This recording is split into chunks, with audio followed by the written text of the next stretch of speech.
Jadi hari ini banyak anak-anak yang bergaya seperti artis, orang tuanya, hidupnya, ekonominya sangat miris. Ini penting.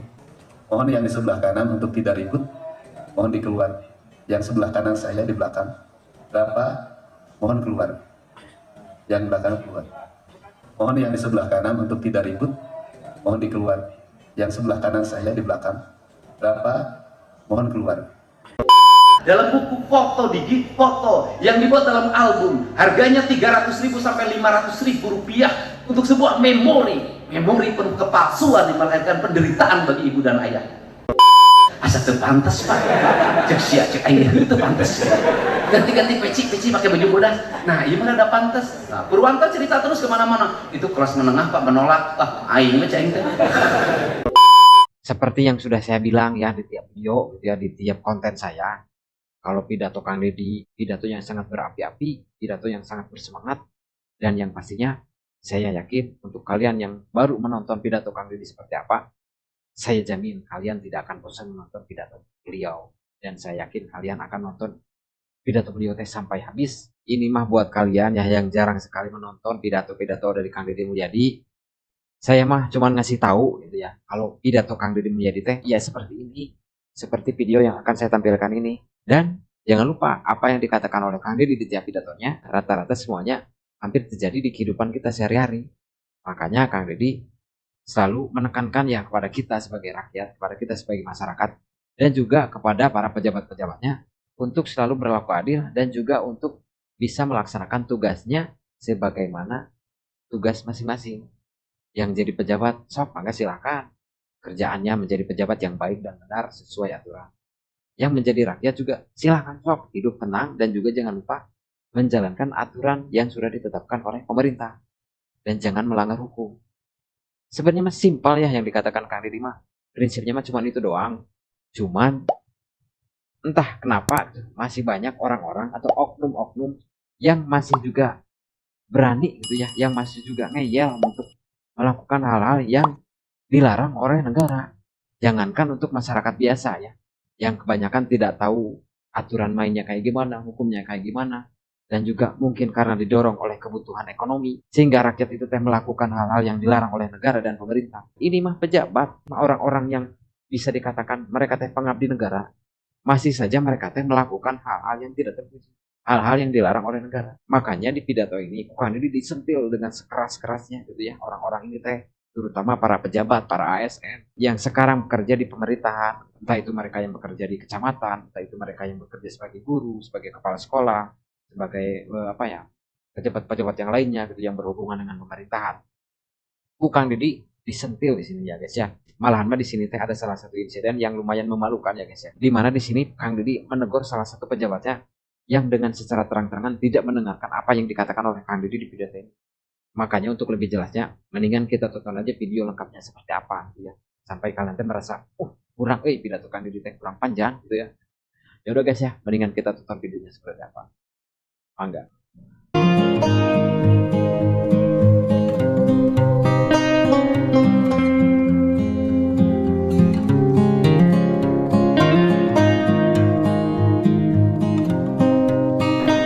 Bismillahirrahmanirrahim. Assalamualaikum warahmatullahi wabarakatuh. Sampurasun. Bapak dan Ibu yang saya hormati, yang pada sore hari ini duduk di Balai Yudhistira. Yudhistira itu sosok raja yang dalam kehidupannya tidak pernah berbohong, dalam dirinya tidak pernah emosi, tidak memiliki rasa dendam atau rasa kebencian. Tetapi pada akhirnya dia harus berbohong ketika perang Bratayuda. Berbohongnya satu, dia harus berbohong pada Resi Dorna yang gurunya, yang waktu itu lagi mencari anaknya. Dan Yudhistira diperintahkan oleh Batara Kresna untuk mengatakan bahwa anaknya Dorna itu meninggal yang bernama Aswatama. Pada waktu meninggal itu, kemudian Dorna sedih dan kemudian badannya, kepalanya melihat ke langit dan akhirnya lehernya ditebas, yang dalam judul wayang Dorna gugur. kebohongannya dilakukan demi sebuah kepentingan negara, itu pun dilakukan dengan penuh rasa kesal. Sedangkan kita aparatur negara setiap hari berbohong SPJ, berbohong masuk kelas, berbohong dalam mengajar, bahkan bisa jadi pelajaran yang diajarkan setiap hari adalah pelajaran kebohongan. Proses memahami dan memaknai kebenaran dalam literatur kebudayaan sesungguhnya itu adalah proses mendekatkan kita pada makna-makna hidup dan kehidupan kita, karena dalam setiap hari ini kita dijauhkan dengan makna hidup, dijauhkan dengan kehidupan, dijauhkan dengan tanahnya, dijauhkan dengan airnya, dijauhkan dengan udaranya, dijauhkan dengan mataharinya, sehingga kita teralienasi menjadi manusia yang asing dalam lingkungan. Ini problem yang harus diselesaikan dalam lingkungan kita. Apa efek dari itu adalah kerangka berpikir yang pragmatis, barang impor terus masuk dalam pikiran ranah kita, dan seringkali kita mengatakan yang asing itu pribumi, yang pribumi itu adalah asing. Sore hari ini kita sama-sama berkontemplasi. Ada dua dugaan terhadap Ramadan hari ini. Yang pertama, Ramadan hari ini sepi. Orang mengasumsikan ekonomi lagi menurun. Tapi saya malah sebagai orang yang selalu memaknai hidup, justru saya menikmati Ramadan hari ini. Kenapa saya menikmati Ramadan hari ini?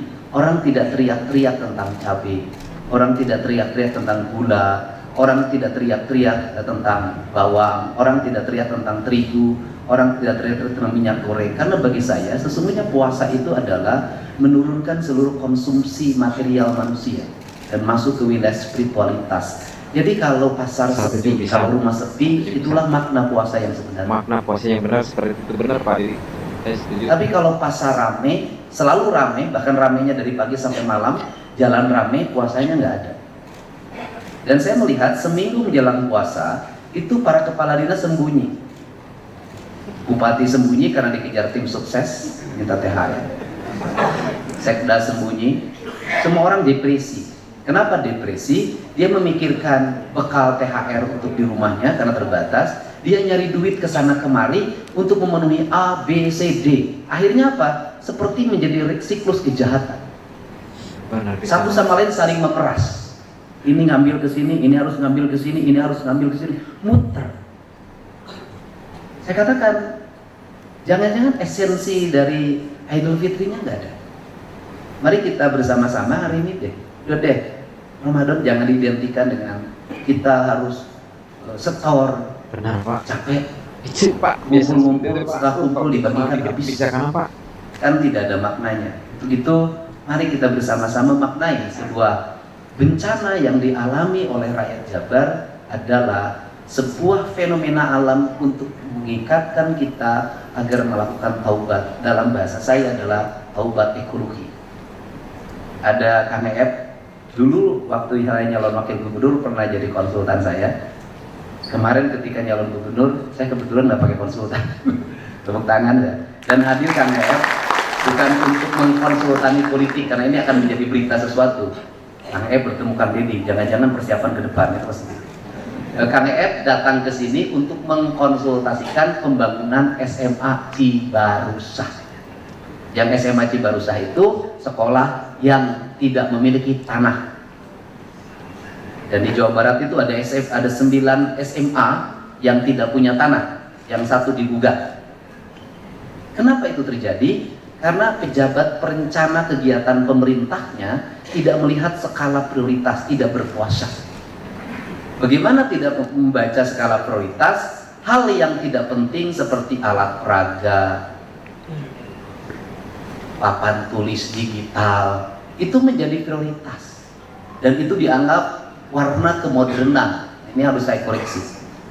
Kemudian membangun sekolah tidak prioritas. Akhirnya ruang kelasnya tidak punya, papan digitalnya sampai sekarang banyak yang belum bisa dipasang di kabupaten kota.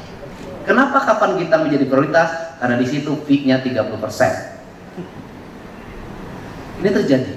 Nah, kalau seperti itu, apakah menggunakan kapur ketertinggalan? Tidak. Di Inggris namanya Pak Bagus Mulyadi yang sekarang jadi penasehat saya, itu profesor orang Jakarta ngajar di Inggris, itu ngajar pakai kapur tulis. Nah, kenapa ngajar pakai kapur tulis? Ada 3 variabel. Pertama adalah guru akan mengingat apa yang akan ditulis. Yang kedua, murid akan mengingat apa yang dia baca. Bahkan dulu zaman sabak ya? Tahun 60-an itu kan ditulis kemudian dihapus. Artinya pada waktu ditulis itu dia harus bisa mengingatnya dengan kuat karena sebentar lagi dihapus. Nah, apa sih sebenarnya? Kemudian orang-orang yang sok modernis itu dan di otaknya proyek membuat sebuah desain berpikir bahwa menulis dengan kapur ketertinggalan maka harus diganti dengan papan digital. Apa istilahnya Pak Didi? Yang sekarang itu di Depok suruh saya hapus 30 miliar itu. Hah? Smartboard. Itu namanya sudah ngerti nama smartboard. Nah, kemudian dari situ smartboard itu melahirkan kemalasan elektrikal, dan elektrikal itu berbahaya bagi anak-anak yang proses pertumbuhan. Elektrikal itu berbahaya, elektrikal, mekanikal, sesuatu yang berbahaya bagi anak-anak yang sedang menuju pertumbuhan. Yang sedang menuju pertumbuhan dia harus manual. Karena manual itu meletakkan kerangka berpikir dalam sebuah tinta yang tertulis dari otak kirimu. Nah, ini kan harus mindset ini harus dihentikan. Nah, sehingga saya katakan hari ini kalau nanti SD, SMP, SMA kemudian menulis lagi di papan tulis dengan kapur tulis, jangan dibully sebuah ketertinggalan. Justru itu adalah pembentukan karakter manusia Jawa Barat masa depan. Nah, yang variabel yang ketiga apa? Diajarkan orang untuk bekerja. Dia menghapus. Itu kan bagian dari pekerjaan. Saya dulu tuh di kelas selalu kan dan bahkan dulu tuh lebih hebat lagi. Alat penghapusnya itu dibuat oleh siswa dalam bentuk bantal. Maka siswa bekerja otak kiri, otak kanannya. Nah, ini dilakukan dan waktu SD itu dua hal yang sangat kuat dalam pikiran anak-anak itu. Satu menyanyi, dua menulis. Maka pendidikan dasar itu hal yang harus diletakkan dalam pikiran anak-anak kita. Perbanyak di ruang kelas itu adalah menulis dan menyanyi. Karena menulis dan menyanyi itu membangun keriangan anak-anak, memasuki masa pertumbuhan, dan dia mencoba melatih tangan kanannya atau tangan kirinya yang idal untuk merangkai sebuah peristiwa dan satu peristiwa lainnya. Dan seluruh rangkaian itu adalah nilai-nilai estetika, sehingga negara maju seperti Jepang, negara maju seperti Tiongkok, sampai hari ini masih kanji yang digunakan. Nah, ini yang harus masuk dalam frame anak-anak masa depan. Kenapa saya berkatakan begitu? Karena hari ini ada produk gagal.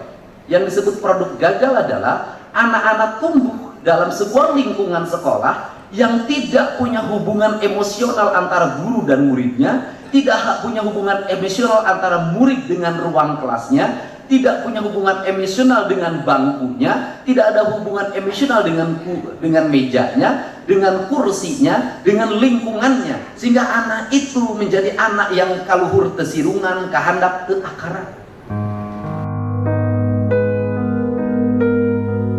Benar-benar sangat menyentuh ya. Nanti lo Kang Deddy dia omongkeun teh relate pisannya. Benar-benar ya kurang teh sering apa ya? Sering kejadian, ya sering kita lihat ya kejadian-kejadian seperti itu. Kang Deddy selalu mengingatkan Anak kita yang seperti Jurik Kunti. Kenapa? Dia melayang terbang pikirannya. Karena dia melayang terbang pikirannya, di ruang kelasnya dia terbang terus. Hari ini bikin grup ekstra kelas, bikin seragam, bikin motornya sama. Setelah itu bikin iuran. Benar Pak.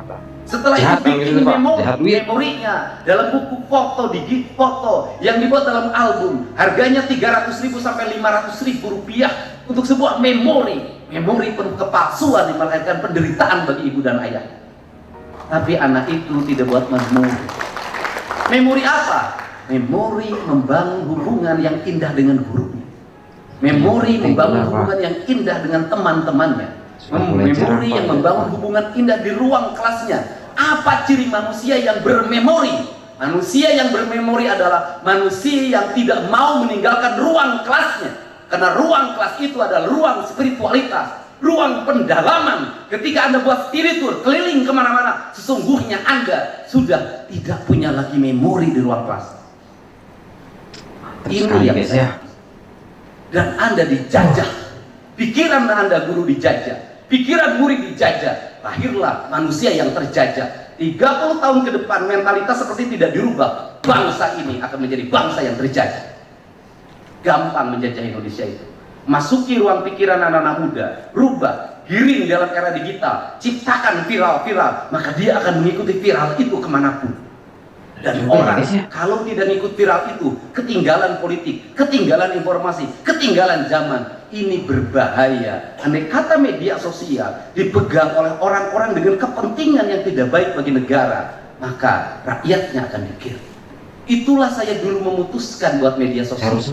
Saya akan membuat media sosial yang berlawanan dengan semua pejabat. Saya akan membuat media sosial yang apapun itu adalah pembelajaran yang suatu saat saya harus mengendalikan pikiran orang dengan tujuan yang besar, yaitu kepentingan tanah air, kepentingan pendidikan. Jadi kalau hari ini gagasan saya tentang melarang studi tour, gagasan saya, kenapa saya melarang studi tour? Gak belajar, gak kuliah. Kenapa? Studi itu pembelajaran, tour perjalanan. Studi tour adalah pembelajaran yang di dalamnya melakukan perjalanan. Studi tour yang terbaik adalah Isra Mi'raj. Spiritualitasnya dia melakukan perjalanan Masjidil Haram, Masjid Aqsa. Orang tua kita mengajarkan studi tour, yaitu tur rohani kita harus senantiasa pergi dalam pengembaraan yang melahirkan sastra, novel, karya-karya ilmiah, melahirkan karya-karya imajiner seperti lukisan. Makanya saya menjadi aneh, DPR didatengin oleh pengelola jasa perjalanan pariwisata. Kenapa? Hari ini pariwisata menurun karena studi tour tidak ada. Berarti angka kepariwisataan di Jawa Barat didominasi oleh anak-anak sekolah, bukan oleh wisatawan. Berarti dinas pariwisata gagal. Benar Pak, kan prinsip. Kena tuh dinas pariwisata. Saya hari ini barangkali bisa menjadi seperti ini karena sudah dianggap menjadi transcenter media sosial, bisa mempengaruhi pikiran publik. Kalau hari ini tidak pegang transcenter media sosial, ya nggak bisa saya menggiring orang berbuat kebaikan, mengarah pada perubahan ini. Untuk itu saya ngasih sanksi kalau sekolah begitu. Tetapi ketika inspektorat mengatakan, Pak harus dipotong gaji, aku nggak bisa. Kenapa? Ketika potong gaji, maka saya akan melahirkan kemiskinan baru. Tunjangannya dipotong, saya tahu kepala sekolah nggak nganjuk. Kalau kemudian saya motong, dia pinjem lagi. Guru ini kan rata-rata nganjuknya agak tinggi. Pak, nggak ada SK namanya. Makanya saya nggak setuju. Kenapa? Itu menimbulkan penderitaan baru. Ya udah, daripada dipotong tunjangannya, saya lebih baik berhentikan jadiin guru. Itu lebih mendidik. Kenapa? Membuat sebuah siklus bahwa jangan dibiasakan setelah jadi kepala sekolah seolah-olah nggak bisa jadi guru. Nggak bisa. Rektor bisa jadi dosen. Ketua DPR bisa menjadi anggota DPR biasa. Pak Bambang Susatyo kemarin ketua DPR, hari ini anggota DPR biasa. Jadi bupati bisa jadi anggota biasa. Sekda ketika nanti tidak terpakai oleh bupatinya bisa menjadi kepala dinas biasa, betul nggak? Nggak bisa juga kepala sekolah seumur hidup menjadi kepala sekolah, bisa jadi guru lagi. Kenapa? Itu yang harus dalam pikiran kita. Jabatan bukan segalanya. Saya juga pernah jadi bupati, pernah calon wakil gubernur, saya kalah. Kemudian saya pernah menjadi anggota DPR, saya pernah menjadi rakyat biasa. Saya juga pernah dulu dihormati oleh kepala dinas. Saya juga pernah pengen ketemu kepala dinas di Purwakarta, nggak ada yang menemuin. Saya juga pernah.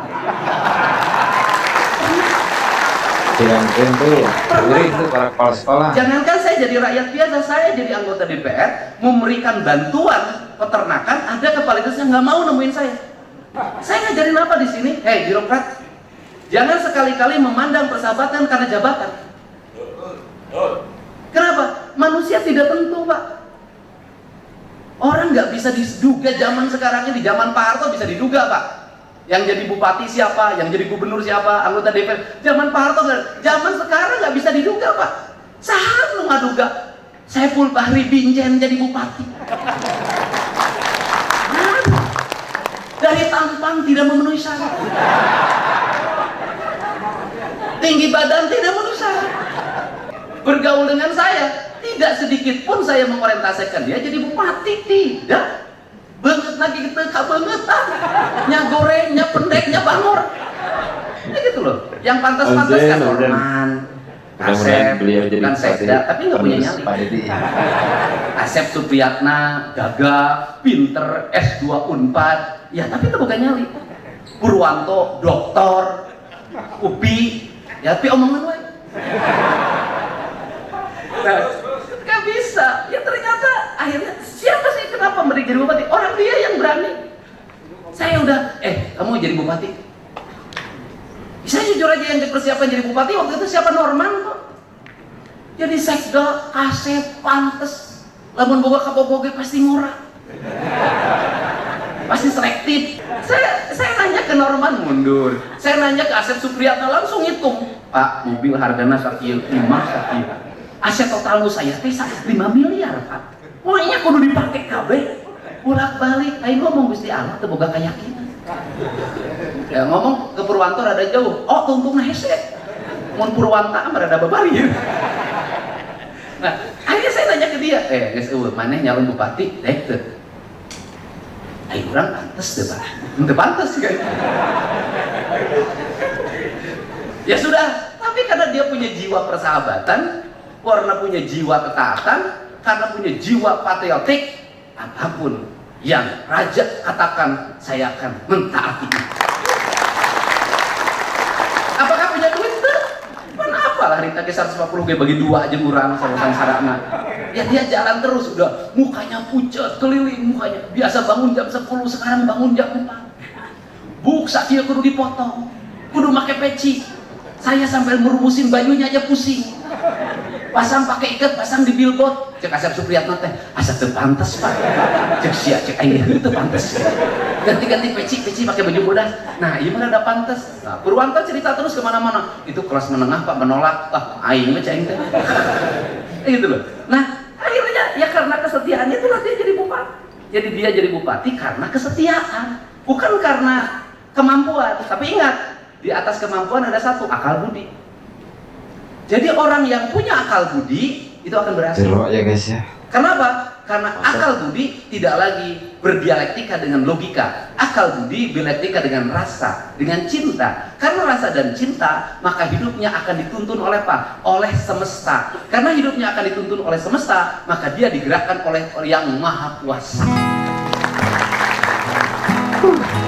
Asli keren, pokoknya mah tiap hari di pidato mantap lah pokoknya mah. Sentil sana sentil sini siang gitu ya, tapi mudah-mudahan bisa menjadi hal yang baik ya setelah nanti disentil. Ya caranya satu kan, harus bisa membaca fenomena, baca gejala Pak Bupati. Baca gejala, ya seriusnya bagaimana? Ya taubat. Ya dia taubat kan, nggak boleh lagi makan ini, nggak boleh makan ini, nggak boleh bangun siang, nggak boleh lagi lihat perempuan yang cantik, yang jelek boleh. Akhirnya kan dia stres, karena dia stres jantung. Begitu dilantik jadi bupati, begitu jadi bupati terpilih, orang lain bahagia enggak? Dia harus operasi. Kenapa ganti ring? Kenapa? Karena jantung yang dulu itu degupnya terlalu kencang. Jadi kalau lihat perempuan duk duk duk duk duk, nah, makanya di ring agar la ilaha.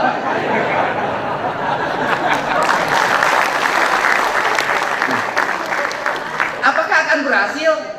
100% saya akan, menurut saya berhasil. Kenapa? Karena dia mengikuti pituduh. Ya kalau dia sampai ke langit agak jauh kan minimal WA ngapoe. Ya kudu naon poe ieu. Ya kemarin dicarekan sia ulah lo penting posting ca aing teh. Sia mah posting bebersih loba aing keluar ti gerbang Jatiluhur pinuh ku mobil ti Gubran. Semuanya Purwakarta itu adalah kota kecelakaan. Saya katakan, saya minta ke Jasa Marga mohon mobil-mobil yang rusak bekas tabrakan itu disimpan di pinggir jalan ala gerbang Purwakarta, segera besok dipindahkan. Kenapa? Karena Anda sudah menebarkan virus negatif bagi lingkungan. Itu mobil bekas tabrakan, itu ada virus-virus negatif, itu ada imajinatif buruk, itu ada sesuatu yang buruk. Tabrakan Pak, itu ada darah, ada peristiwa, ada tangisan, ada jeritan, disimpan di gerbang menuju Purwakarta. Purwakarta bukan kota kecelakaan. Peka siapa yang aja dogoy.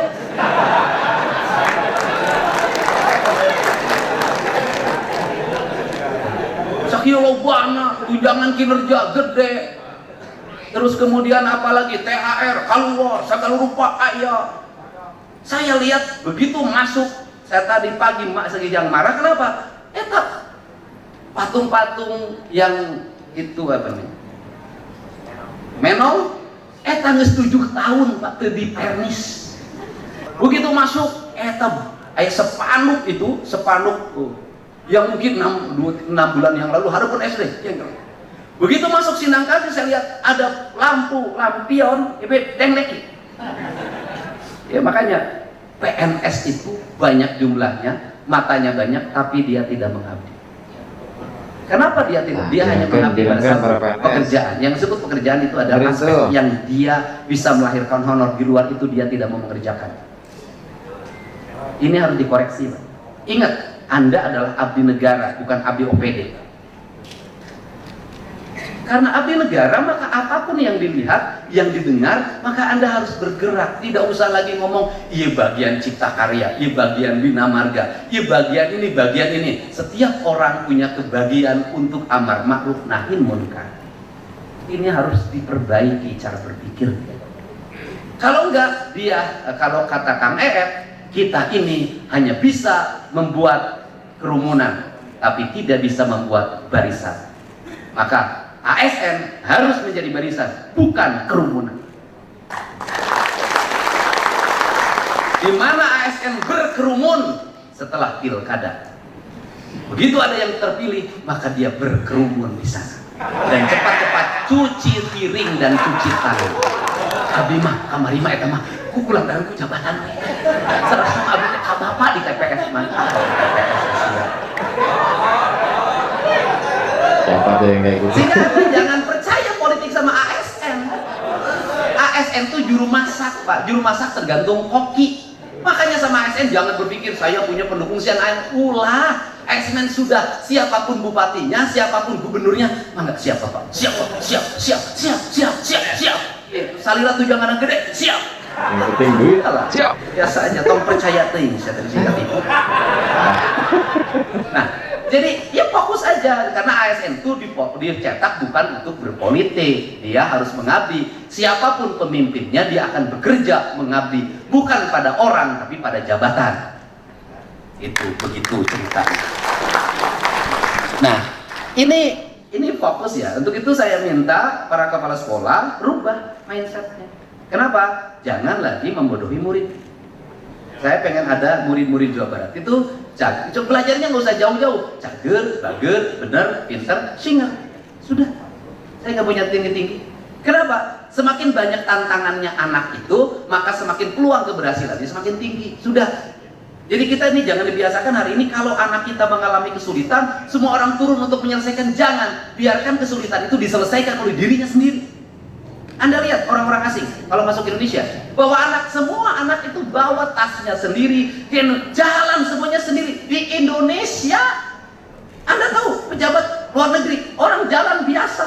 Apa tahu pejabat Indonesia? Gawe. Apa gawe nak? Tas dipangmawakeun. Handphone dipangjangkalkeun. Tapi Kak, sebentar, Bupati mau bicara. Bupati setruk. Kenapa? Ayo leungeun kan orang setruk. Handphone Pak dengerkeun. Kalau orang jajak gosorangan sih bijin handphone itu bisa. Sebentar, Bupati mau bicara. Setruk sih kata Bupati. Awas ya Bupati di Jawa Barat anu kitu. Terus kemudian pengawalan. Anda lihat situasi. Lamun jalanna kosong, terus kita landai, geus udah dikawal-kawal. Aing meuni siga nek wae. Sudahlah. jalannya kosong, udah lalai aja kalau kita relax, santai. Ya udah santai nikmati. Lihat kanan, lihat kiri. Kecuali memang waktunya mepet dan banyak sekali. Tetapi saya hari ini, jadwal hari ini saya udah 8 ini, nggak ngiung-ngiung. Bisa tepat waktu, bikin perencanaan dengan baik. Kenapa? Dan santai. Kenapa? Karena yang di depan harus dilihat. Di samping kenapa? Ketika kecepatan mobil Anda tinggi, Anda pakai corroder, Anda lihat yang di kanan, Anda ada masalah, sulit Anda berhenti. Terus yang kedua, suara bising sirine yang ke telinga itu mempengaruhi rasa depresi Anda. Anda tidak rileks. Makanya di mobil rileks, terus ngeong-ngeong. Kecuali sangat penting banget. Nah, sababna engke eureun jadi bupati, saya stres. Nah, sababna pantau cicing we kieu harepeunana. Kunaon can asup mobil, kudu mangokakeun. Iya. Makanya saya berapa kali saya tidak boleh ajudan saya itu membukakan pintu saya walaupun maksa. Pak Abi weuh gawe geus ya mah digaji ku aing dengan cicing. Bukakeun pantau. Kenapa? Nanti Anda sakit stroke, Anda kudu diajar leungeun di kieu-kieu. Latihan Pak, tangannya digunakan, digerakkan. Capek, beungpeung cager. Oh, tangan kiri, tangan kanannya berputar. Ini yang harus dibangun dalam kerangka pikir kita. Nah, kemudian saya kasih pesan juga bahwa gejala alam itu hanya akan ditangkap oleh rasa. Jadi saya selalu meyakini dalam diri manusia itu ada medan magnet yang sangat kuat yang dia bertugas untuk menangkap sinyal atau fenomena yang diberikan oleh alam. Maka disebutnya intuisi. Maka saya hari ini bekerja itu dengan intuisi. Saya tidak mau saya dijadwal oleh bagian protokol. Mau saya. Kenapa? Karena alam ini berubah dalam setiap hari. Saya harus subuh itu harus sudah bisa membaca pagi ini apa ya. Dan saya kebetulan punya sekda pinter luar biasa. Senopati Agung ketemu sama saya waktu di 12 tahun yang lalu di Subkan ketika jadi kepala dinas. Dokternya bener ya, Pak ayah dokternya bohongan. Nah kemudian ya saya jam 5 itu selalu bangun. Begitu bangun langsung, oh iya nyieun surat. Suratnya apa? Surat pembebasan pajak kendaraan bermotor 2024 ke belakang. Nggak ada rapat. Selalu menggelegar, menggema, ya. Dan itu baru sebagian guys. Nanti yang separuh lagi kita upload belakang. Apakah setelah menonton pidato Kang Deddy Mulyadi ini teh kalian biasa-biasa aja? Kalian teh tidak merasakan sesuatu yang istimewa gitu ya? Dan juga bisa membuat kalian teh bangga menjadi orang Jawa Barat karena mempunyai gubernur yang sehebat Kang Deddy Mulyadi. Kalau sekarang kalian merasakan hal tersebut, saya ucapkan selamat. Karena saya yakin Anda adalah orang yang baik.